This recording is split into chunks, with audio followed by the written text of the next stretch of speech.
नमस्ते दोस्तों, आप सोच रहे होंगे क्या 2025 में भी कोविड जिंदा है? जी हां, कोविड गया नहीं है, बस बदला है। तो चलिए बिना टाइम वेस्ट किए मैं आपको एकदम लेटेस्ट अपडेट देता हूं। पहली बात, कोविड खत्म नहीं हुआ है, लेकिन अब यह महामारी नहीं है। WHO ने इसे 2023 में ही पब्लिक हेल्थ इमरजेंसी से बाहर कर दिया था, लेकिन आज भी ये वायरस पूरी दुनिया में मौजूद है। हर दिन हजारों लोग इससे संक्रमित हो रहे हैं। अब बात करते हैं आंकड़ों की। 2025 के मई महीने में पूरी दुनिया में औसतन 30,000 से 40,000 कोविड केस हर दिन रिपोर्ट हो रहे हैं। इनमें से ज्यादातर माइल्ड केसेस हैं, लेकिन कुछ देशों में अब भी चिंता बनी हुई है। उदाहरण के तौर पर जापान में हाल ही में XBB.3 वेरिएंट के केस बढ़े हैं। वहां फिर से मास्क पहनने की सलाह दी गई है।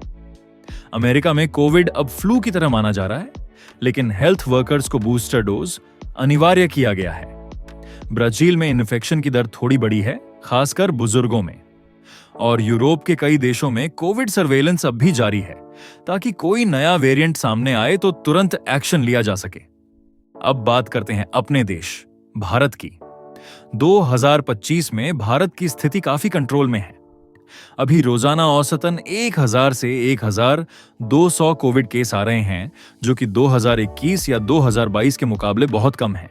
लेकिन अच्छी बात यह है कि हॉस्पिटलाइजेशन रेट बहुत कम है, यानी ज्यादातर लोग घर पर ही ठीक हो रहे हैं। अब सवाल है, हमने इसे कंट्रोल कैसे किया? सबसे बड़ी वजह है वैक्सीनेशन और जागरूकता। भारत में 90% से ज्यादा लोग अपनी वैक्सीन की तीनों डोज ले चुके हैं। 2025 की बूस्टर डोज, जो कि XBB वेरिएंट के खिलाफ है, वो भी अब उपलब्ध है। बड़े शहरों में अब भी कुछ जगहों पर मास्क की सलाह दी जाती है, जैसे अस्पताल, एयरपोर्ट और भीड़-भाड़ वाली जगहों पर। अब बात करते हैं हमें क्या करना चाहिए।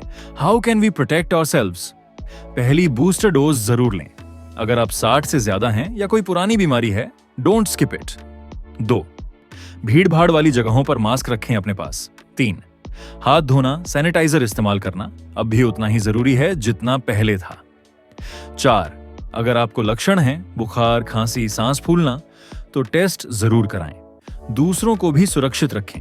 और हां, फेक न्यूज से बचें। सिर्फ सरकारी या भरोसेमंद हेल्थ सोर्स से ही जानकारी लें।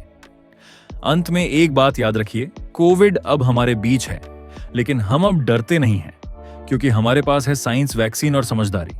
तो सतर्क रहें, सुरक्षित रहें। और अगर ये वीडियो पसंद आया हो तो शेयर जरूर करें, ताकि और लोग भी अपडेटेड रहें। धन्यवाद।